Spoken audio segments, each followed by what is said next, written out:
उमज्ञानतिमिरान्धस्य ज्ञानाञ्जनशलाकया चक्षुरुन्मीलितं येन तस्मै श्रीगुरवे नमः। नमो ॐ विष्णुपादाय कृष्णप्रेष्ठाय भूतले श्रीमते भक्तिवेदान्तस्वामिन्निति नामिने। नमस्ते सारस्वते देवे गौरवाणी प्रचारिणे निर्विशेषा शून्यवादी पाश्चात्यदेशतारिणे।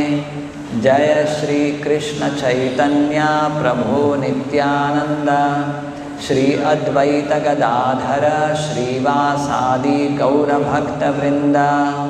हरे कृष्णा कृष्ण कृष्णा हरे हरे, हरे Ram Ram Ram Hare Hare. So from here we'll be beginning the fourth canto of Srimad Bhagavatam. So this fourth canto is titled as the creation of the fourth order. So what is this creation of the fourth order? This is a part of Visarga, what we say in the universal creation. The primary creation is done by the Supreme Lord Himself, which is known as Sarga. The way He agitates the material energy, and the three modes of material nature are being created through which this is agitated, and then all the primary ingredients, the earth, water, fire, air, ether, and even before that the subtle elements of false ego, mind, intelligence, and all of these creations are done by the Supreme Lord personally, which is known as Sarga. And here in the fourth canto we find the secondary creation, which is known as Visarga.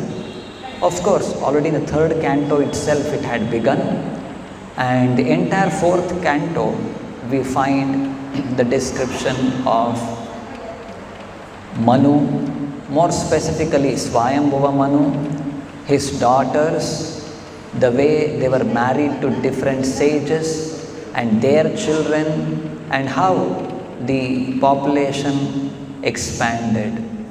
So that is a topic what we find in the fourth canto. And here, more specifically in the first chapter, the name is Genealogical Table of the Daughters of Manu. So very clearly it is mentioned here, Manostu Shatarupayam. Swayambhuva Manu, through his wife Shatarupa, he begot 3 daughters. Who are they? Tisra Kanyascha Jagnire. 3 daughters he begot. Who are they? Akuti, Devahuti and Prasuti. Akutir, Devahutischa, Prasutir iti.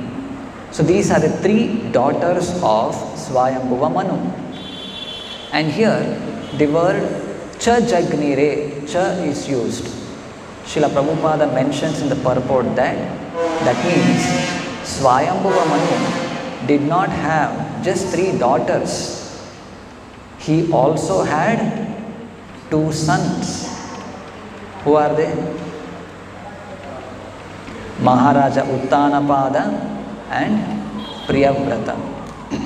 So he had 2 sons also. And again later their description also will be seen.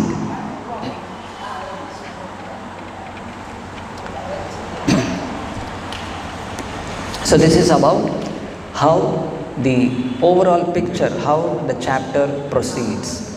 Because later we will be seeing, till now in the third canto we heard about only Devahuti. Devahuti is one of the daughters of Manu, Swayambhuva Manu. She was married to Kardama Muni. She begot Kapila Muni, the Supreme Lord himself. The way Devahuti got liberated, the way she was being instructed by her son. So all those in great detail we saw. So in this canto, fourth canto, we'll be seeing the daughters of, other daughters of Manu, Prasuti and Akuti. And they were being married to different personalities like Daksha and others. They begot how one of the daughters was Sati. She was being married to Lord Shiva. Like that it goes on, a lot of description we find, and what all events took place in their lives. So all those things are the part of this fourth canto we'll be seeing henceforward.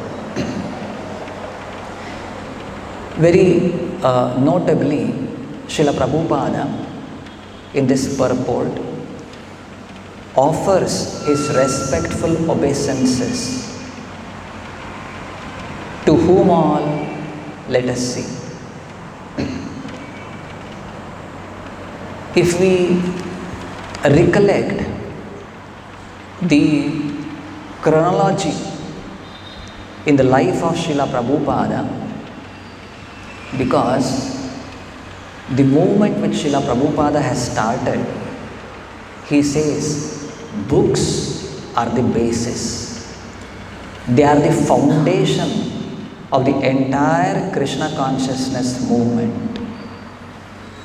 So how Srila Prabhupada so much emphasized on book distribution? Okay, book distribution, that is later stage. What about the way, the sacrifice Srila Prabhupada made in writing these books? Earlier, Srila Prabhupada was only writing articles and started the magazine Back to Godhead in the year 1944.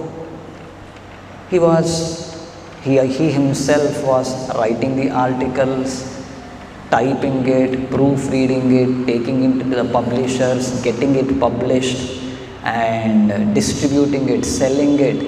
Everything single-handedly he used to do. Later,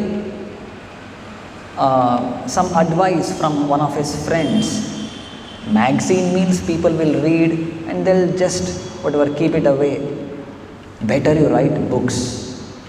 Srila Prabhupada took that advice and first he wrote The Easy Journey to Other Planets and many other articles, and one he published for sending it to Japan, the Bhagavata Dharma, small books he compiled, and then he started writing on Srimad Bhagavatam. Srila Prabhupada, that was in the year 1959, Srila Prabhupada took sannyasa and then he very much focused on writing books. It may be in Delhi, Chippiwada, there more time he spent in getting it published, and initially in Vrindavana, where he was staying near Radha Damodar temple. Then two places, more time alone he spent there writing Srimad Bhagavatam. First and second cantos were completed. Third canto he had started, but it was not completed. And all these books, Srila Prabhupada, he wrote, and he had got a small typewriter and he used to type in it. Prabhupada was not an expert typist. Everything he used to type with single, pointed fingers. And then personally he used to take the publishers in Delhi. And then with that first, second cantos of Srimad Bhagavatam kept in a trunk, Srila Prabhupada started his journey in 1965 to America. And these trunks of books were delivered in, like say, in Cochin. The Jaladuta started in Kolkata. It stopped in Cochin. There, his trunks of books, the Bhagavatam first and second cantos, many copies, those trunks were loaded into the Jaladuta ship. And along with these trunks, with just 40 rupees in hand, Srila Prabhupada set off to America. And meanwhile, in the ship journey itself, he sold one set to the captain of the ship. And after going there, after another year of lengthy, prolonged, lot of effort Srila Prabhupada was putting, but it was nothing fructified which was visible to others. It was after a year's struggle, Srila Prabhupada incorporated ISKCON in 1966. And then 66 onwards, Srila Prabhupada continued writing his commentary on the third canto of Srimad Bhagavatam, and then he had paused for a while. In between, he took up writing Krishna book and then Nectar of Devotion. Again he compiled Bhagavad Gita as it is, and there was a lot of struggle. Srila Prabhupada had sent two disciples, Achyutananda and Jayagovinda, to India. He thought, like, in India the printing cost is lesser. So these disciples were sent along with the manuscripts, and there was no positive any result at all. And again Srila Prabhupada changed his mind. Okay, let me get it printed in America itself. And then Brahmananda Prabhu, he negotiated with Macmillan printers, and then it was finalized. And finally these books came out in 1971-72. The Bhagavad Gita as it is, the Nectar of Devotion, Krishna book. And then again Srila Prabhupada continued his commentaries. Like the third canto was completed, the second edition was printed there, and then by the end of 1973, the fourth canto, which we have begun now, that was published. It was in 1973. So if we see, during those years, early years of ISKCON, that's the time when Srila Prabhupada is writing these commentaries. So he begins this fourth canto by offering his respectful obeisances. Just a sequence in which Srila Prabhupada offers his obeisances, I'll read out. First, to his spiritual master, Srila Bhakti Siddhanta Saraswati Thakur, and then to Sri Chaitanya Mahaprabhu, and then to the 6 Goswamis, and then to Radha and Krishna, and finally to all the devotees and eternal servitors of the Supreme Lord. So now, here let us see the contributions made, the way all these great personalities, how much they revered Srimad Bhagavatam in their lives.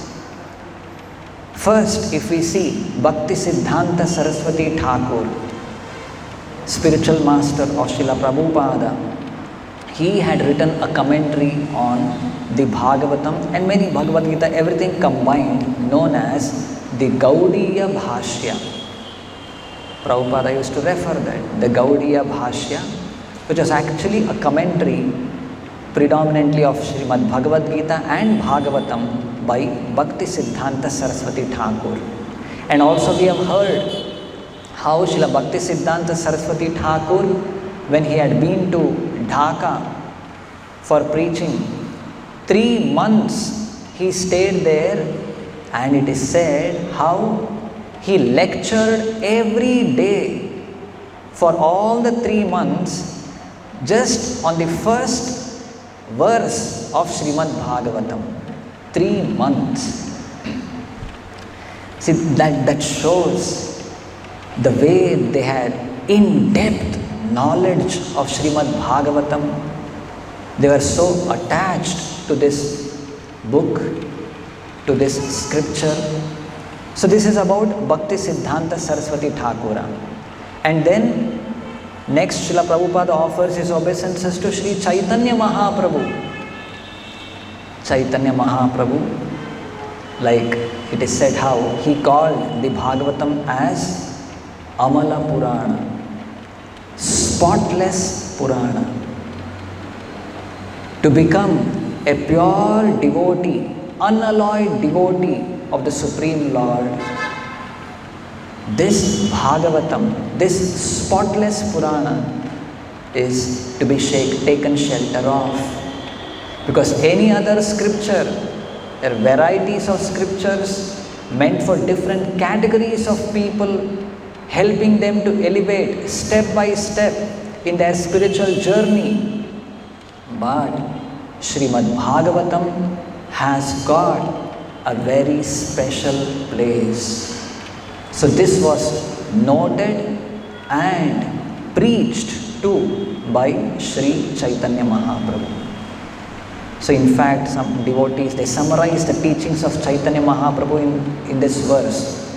Aradhyo Bhagavan Vrajesha Tanaya Tad Dhama Vrindavanam. Sri Chaitanya Mahaprabhu's teachings, it says that Lord Sri Krishna is the supreme worshipable personality. Aradhyo Bhagavan Vrajesha Tanaya, the son of Maharaja Ananda. And equally worshipable is Vrindavana, his Dhama, Tad Dhama Vrindavanam. And then he says, Srimad Bhagavatam Amala Purana. This is another point which Sri Chaitanya Mahaprabhu says, that Bhagavatam is the spotless Purana. And then Ramya Kachidupasana Vrajavadu Vargena Ya Kalpita. The best form of worship of Lord Krishna is the way conceived by the Vrajavadhus or the gopis of Vrindavana. So these things summarizes the teachings of Chaitanya Mahaprabhu, in which he says the Bhagavata Purana is Amala Purana, spotless Purana. So Srila Prabhupada offers respectful obeisances to Chaitanya Mahaprabhu. And then next, third, to the 6 Goswamis.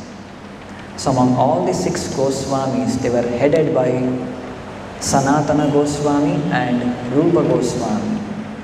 So if we see the life of Sanatana Goswami, there's a beautiful story. In fact, how Sanatana Goswami got the Bhagavatam also. And every day he used to recite this. And we have heard the story of how he had taken leave from Nawab Hussain Shah, telling that he is sick. And in his home, he had engaged many Brahmanas, and sitting along with them every day regularly, he used to have discourses and deep study of Srimad Bhagavatam.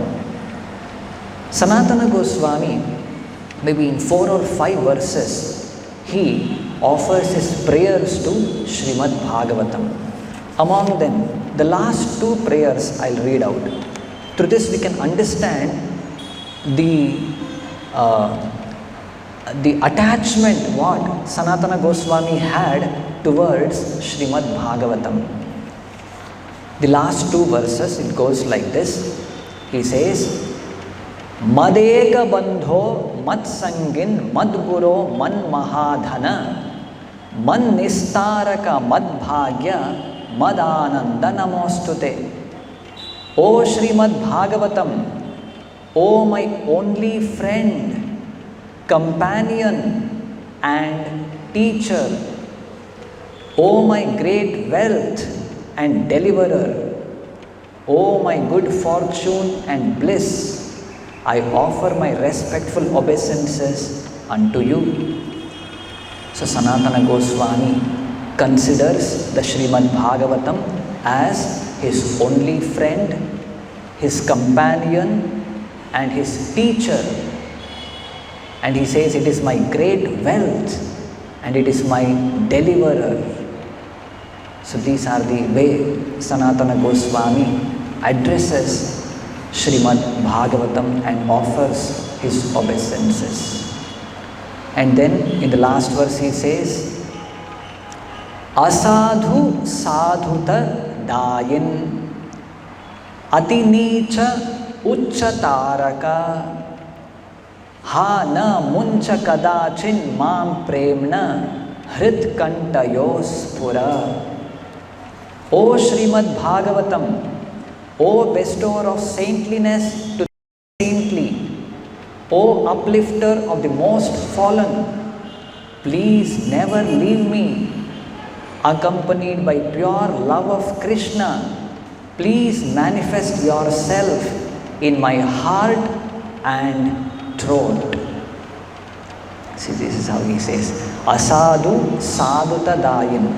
That means it makes an unsaintly person into a saintly person. This Srimad Bhagavatam. And then Ati Neecha Ucchataraka. It uplifts the most fallen people. And then, please never leave me. Na muncha kadachin, never leave me. He's requesting Bhagavatam, please never leave me. And then, Premna hrit kantayos pura, accompanied by pure love of Krishna, please manifest yourself in my heart and in my throat.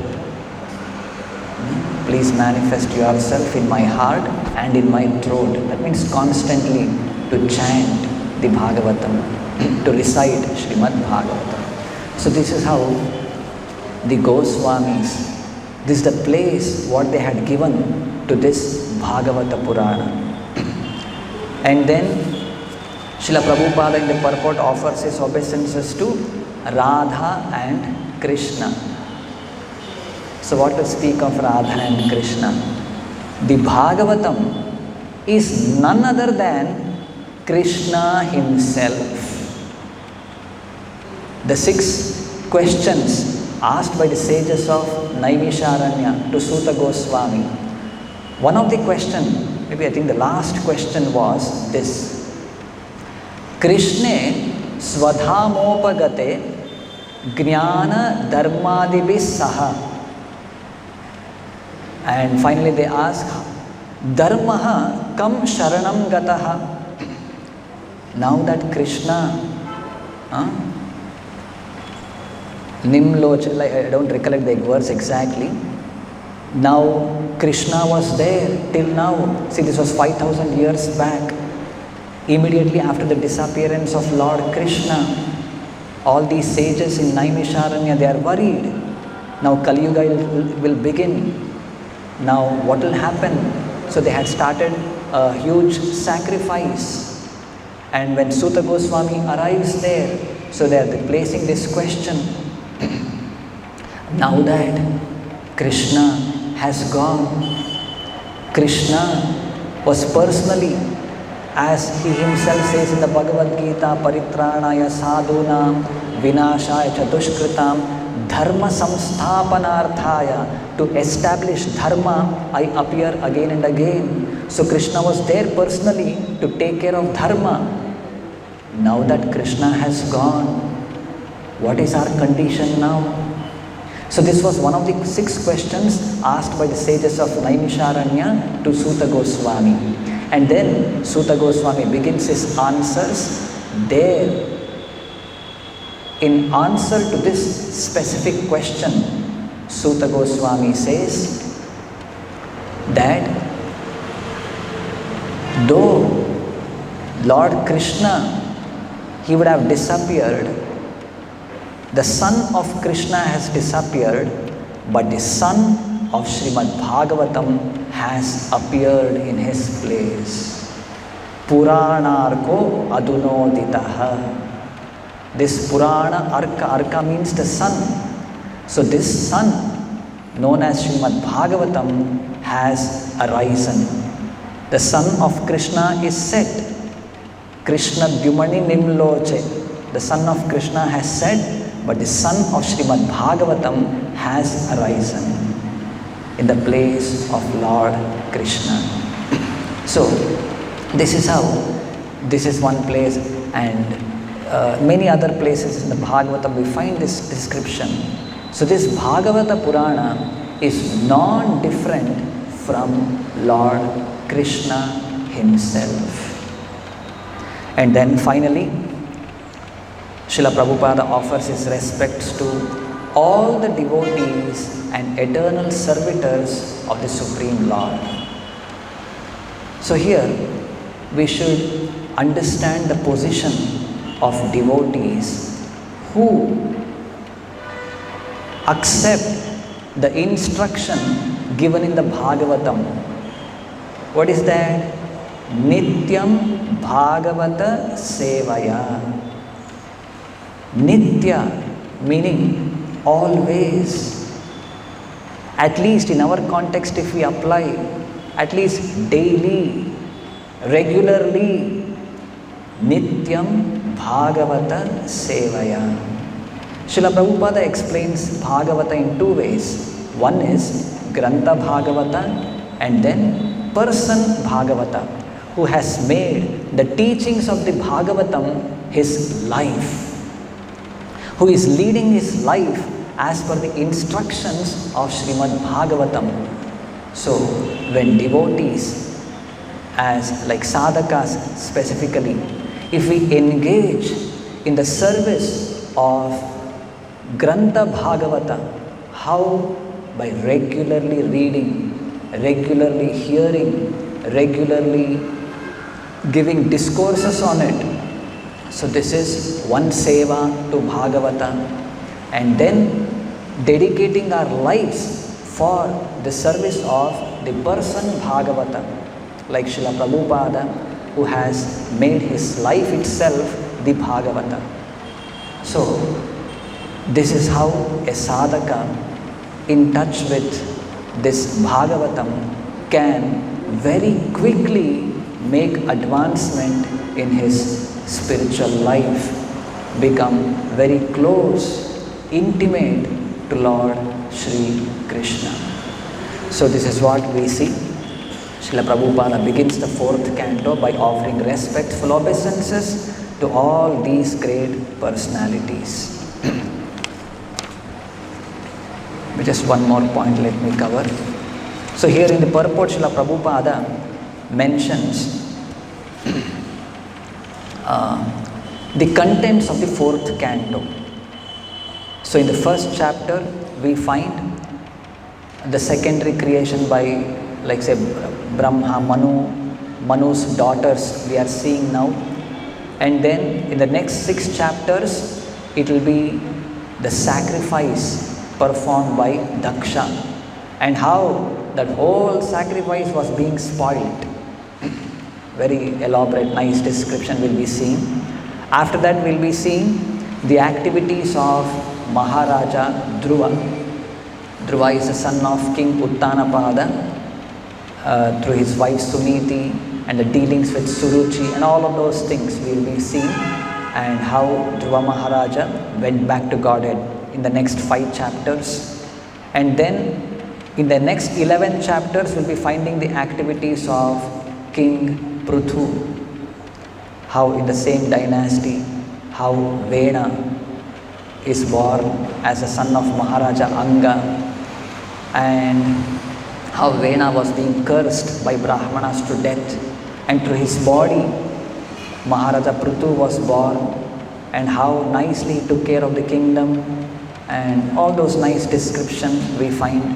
And in the last 8 chapters we find the activities of the Prachetas. So this is how the 4th canto proceeds. Before we conclude, just one small anecdote from the life of Srila Prabhupada, let us see. We are seeing now how Srila Prabhupada, with all great effort, he was giving commentaries, dictating the commentaries through his Bhaktivedanta purports to Srimad Bhagavatam. Practically very less time he slept, and majority of his night time were being dedicated for dictating these purports. Great austerity Srila Prabhupada took in printing these, distributing these, and all of these things. Once this incident happened in Calcutta. This was narrated by one devotee, Giriraj Swami. He was just a junior devotee in Calcutta temple, Calcutta ISKCON. He recollects how Srila Prabhupada, what was his mindset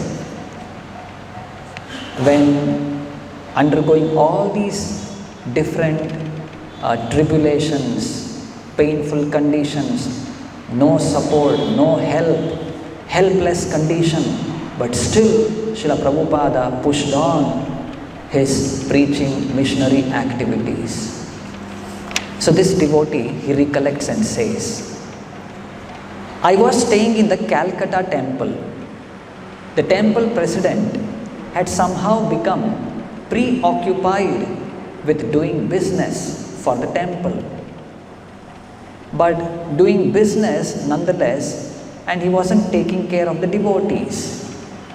Because during earlier times, devotees were involved in doing outside business, so that to take care of the temple's donations, it was not so much.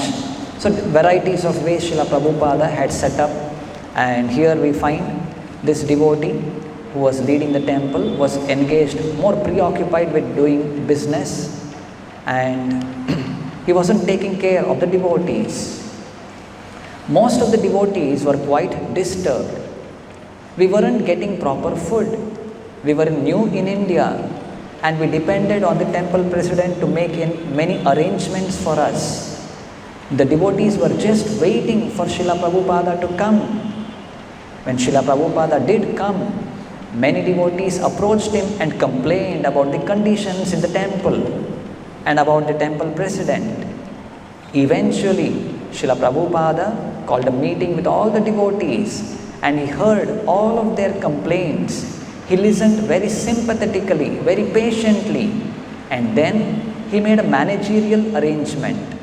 He formed a committee, and he said that the committee should meet every week, and that whatever they decided should be recorded in a book that everyone should sign, and then whatever they decided they should do. So some managerial some adjustments Srila Prabhupada gave them advice how to go ahead with the problems what they were facing. And then this devotee writes, but then Srila Prabhupada's mood changed, and he started talking about his own struggles, and I would say his own sufferings in bringing Krishna consciousness to the West and spreading Krishna consciousness. 2 heart attacks, some buzzing in his brain in New York, a stroke. As he explained it, and suffering in so many ways to spread Krishna consciousness, Prabhupada says, I don't even wish to discuss how much I suffered, Srila Prabhupada said. And he continued, but I never complained, because my policy was always everything for Krishna and nothing for myself.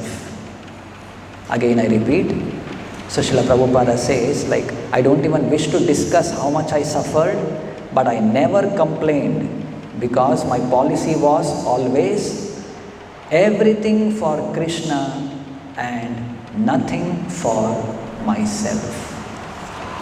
So this important instruction we can remember, recollect. This was the mood in which Srila Prabhupada went ahead in all of his preaching missionary activities.